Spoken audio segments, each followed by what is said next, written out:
Hey everybody, so today we are going to be taking a look at Ashes of the Singularity. Now, I am going to be covering the multiplayer bits, and below will be a link to Ozzy's coverage of the single player aspects of the game. So, what is Ashes of Singularity? It is a RTS game. I seem to cover a lot of those. It supports DirectX 12. It is the second game that I'm aware of that supports DirectX 12, the first being Tomb Raider, and I didn't play that, so this will be my first experience with DirectX 12. Now, I just want to get a couple things out of the way up front regarding issues that are related to the game and not specifically to the multiplayer. The first thing, the Steam overlay doesn't work. Period. Like, at all. This makes inviting people kind of difficult or extremely difficult. Actually, it makes it pretty much impossible from your friends list anyways. You can still set up an open game and have them join that way, but you can't put up just directly invite them personally.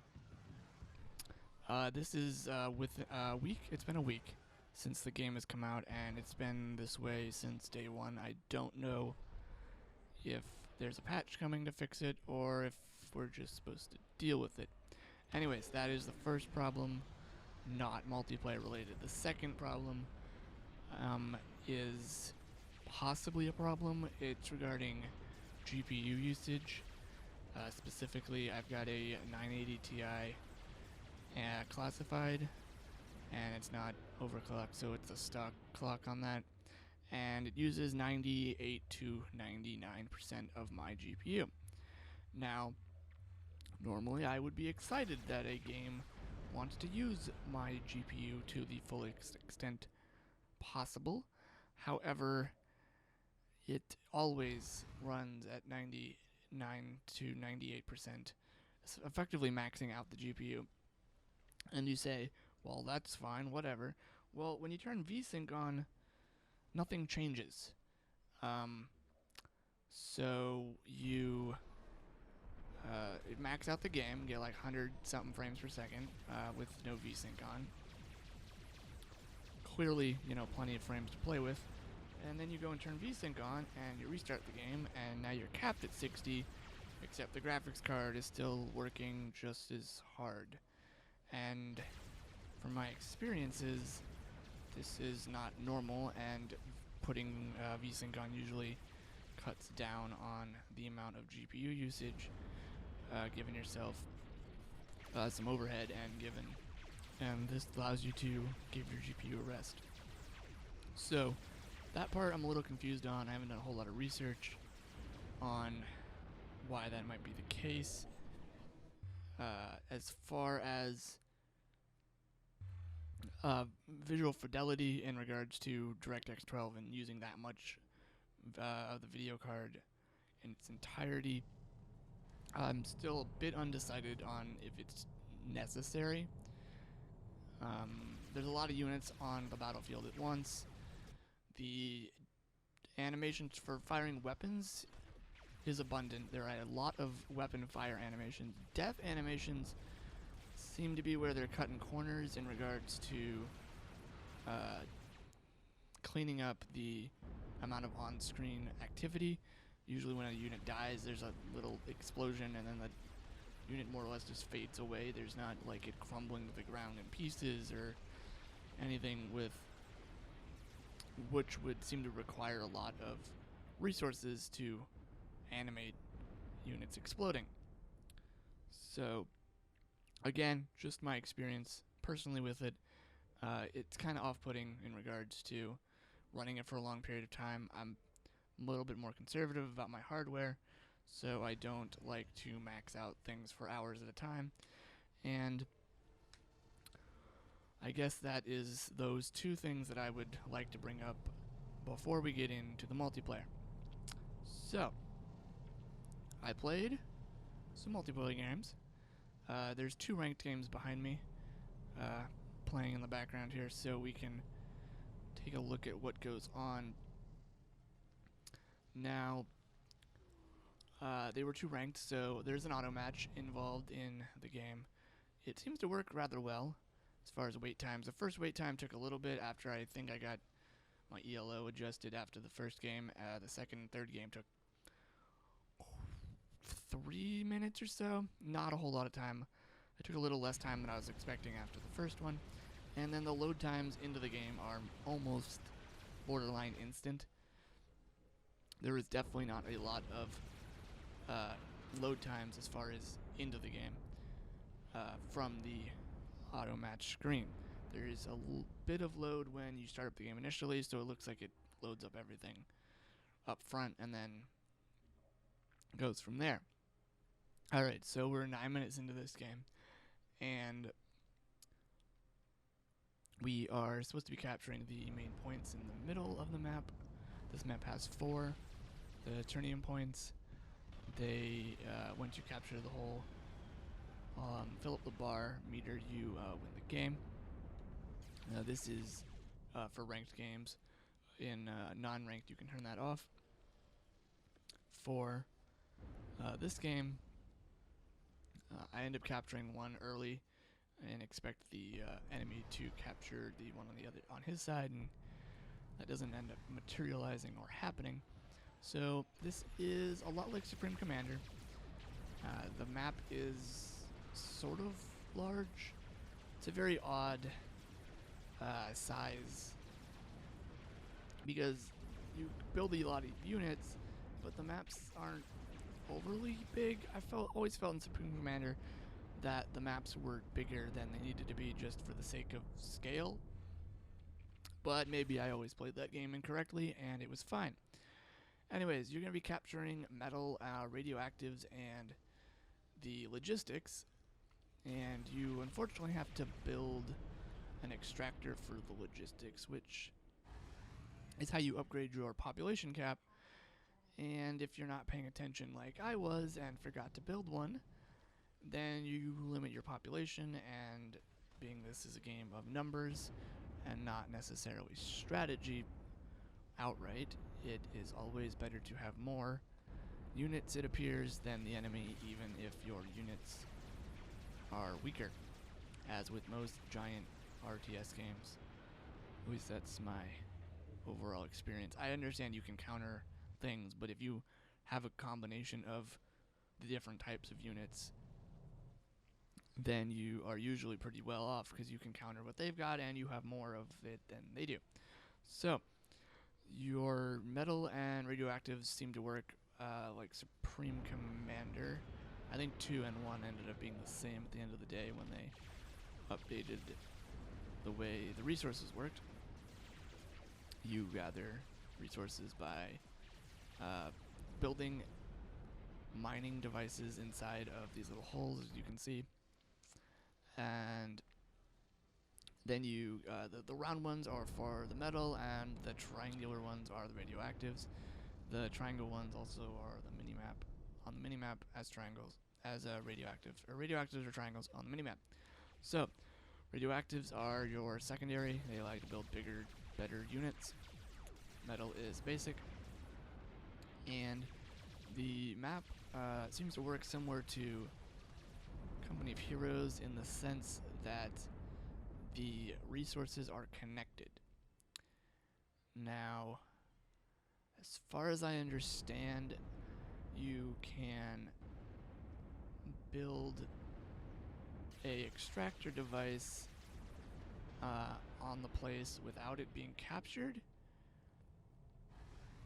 and I honestly could not figure out if it I always built them afterwards as I was going along, so I don't know if, and I probably should know, if they would give you as much resources. I think they give you a bonus when they're connected.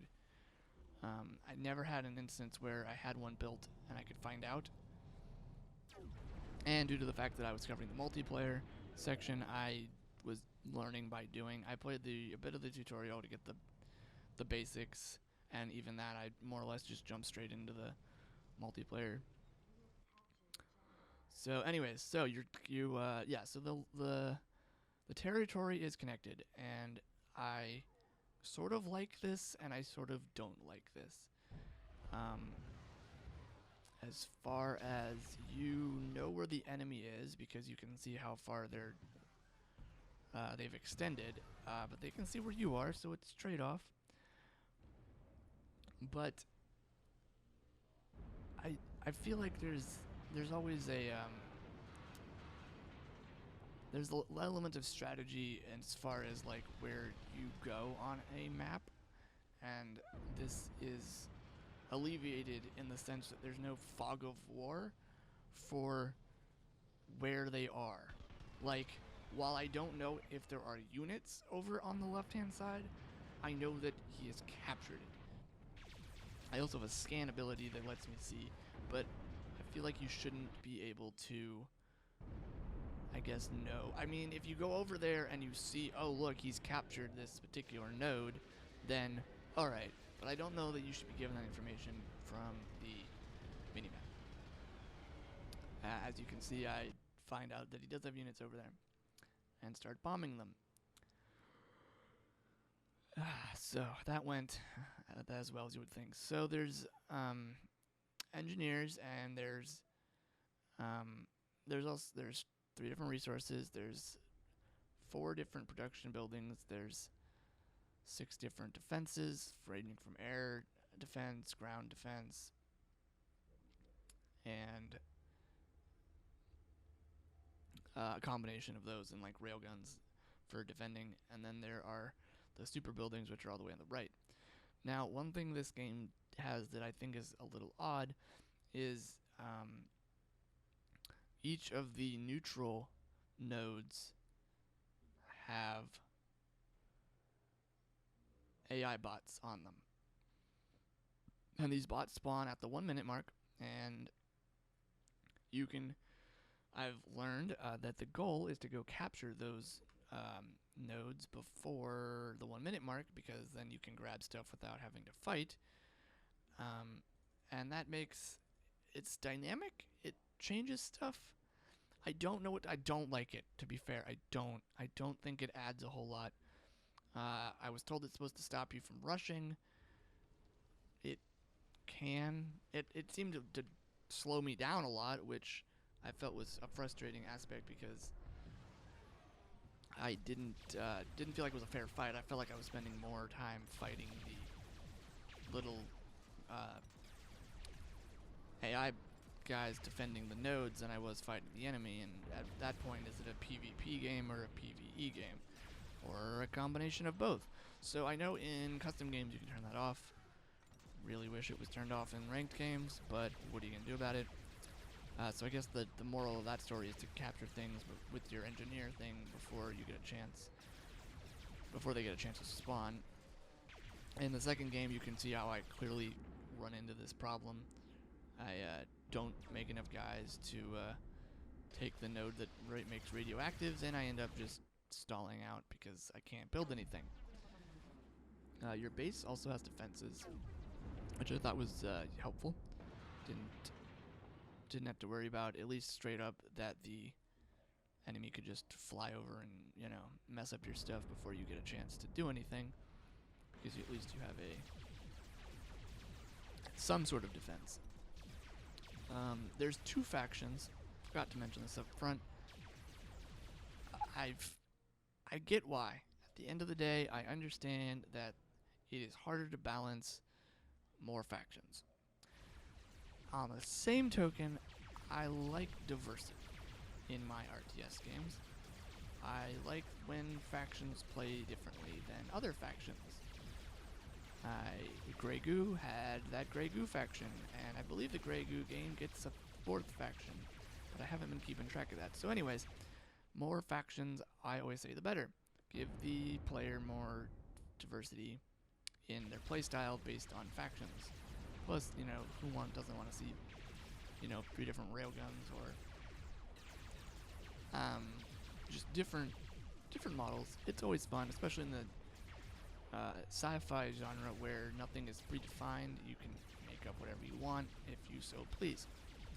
So, as you can see, throughout the second game here, I just struggled with defeating the minions, I guess, on the nodes, and that pretty much just stifles my productivity because I spend way too much time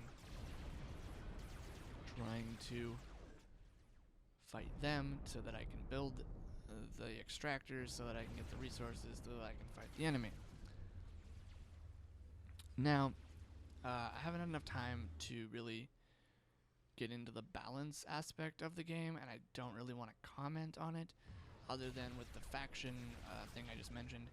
I hope that the developer decides to continue updating balance and keeping balance in mind when making changes, because nobody hates unbalanced games more than people that want to take things competitively.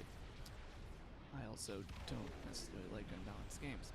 So, anyway, the game on a whole, in the multiplayer sense,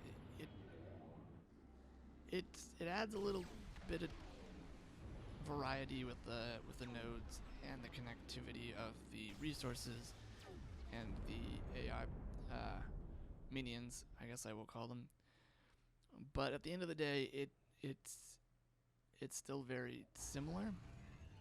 And if somebody was interested in this from a like, oh, I want something like Supreme Commander, then you're probably going to like this game.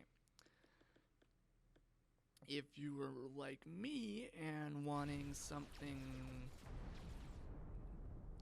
not the same as Supreme Commander, something different, I guess it goes back to the whole, drawing a line between making a brand new game that people may or may not like and tweaking some things to a formula that people really love. And at the end of the day, 9 times out of 10 developers are going to go with the tweaking the formula that people love. And in that regard, I think it does a very good job. The auto matching is well implemented. It works. I hope it continues growing, because nothing kills auto matching faster than having not enough players. Excuse me. And you can find the second game I ended up, or the first game, but the second game I played, I ended up winning. So I'm not 100% sure on how well the auto matching skill level works at the moment. I want to say that there's not enough people, but at the same time, I did straight up win without much contest. And the first game, I had a bit of an issue, and the other guy clearly had more experience than I did. So, while it could have been a better game, I didn't know exactly what I was doing. I have to say, though, as far as esports potential, there is a lot of information given to the player straight up without having to go looking for it. They've got the match timer on the corner. Up on the right, they've got your army level, I believe, right there, and so that information is available to the player, so they don't have to go looking for it. But as far as a multiplayer RTS game, I like it. I don't know about the longevity. I don't know if it's quite got enough to stick around. I know that StarCraft 2 is the competitive RTS. Does it have potential to stick around and create a following? Most definitely. Will it? I think that's going to be up to the player base and how much support it gets from the devs in regards to balance and features that they want. I don't really know. I can't think of a feature off the top of my head that they would, need before they could, turn this into a esports game if they so choose. But I definitely think it does a good job. It's got that big army feeling to it, which I know a lot of people really enjoy. And as you can see here, the 10-minute mark, I'm just getting rolled. He's definitely got more units, and no amount of medics are going to save me. So, but anyways, from a multiplayer standpoint, I like it. It works well. The game is enjoyable, and so I would recommend it if you are interested in the multiplayer aspect. They don't have, I think they have like 6 or 7 maps. I hope more maps are added. I hope the workshop is also supported. But again, at the end of the day, it is an enjoyable RTS game online. And if you are looking for something like Supreme Commander, with updated to running on shiny DirectX 12, then I would definitely recommend it.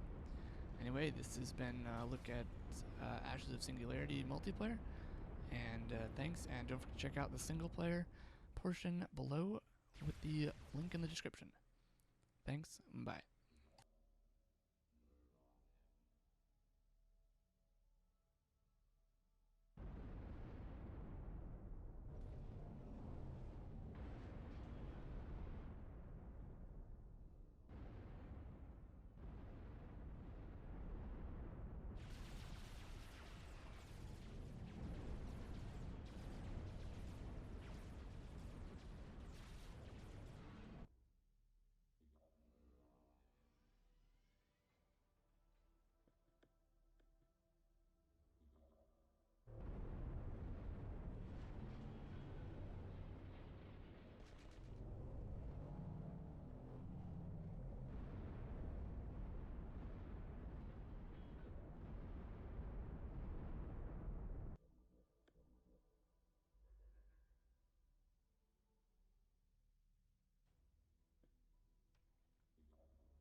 The Curious Gamers is all you need.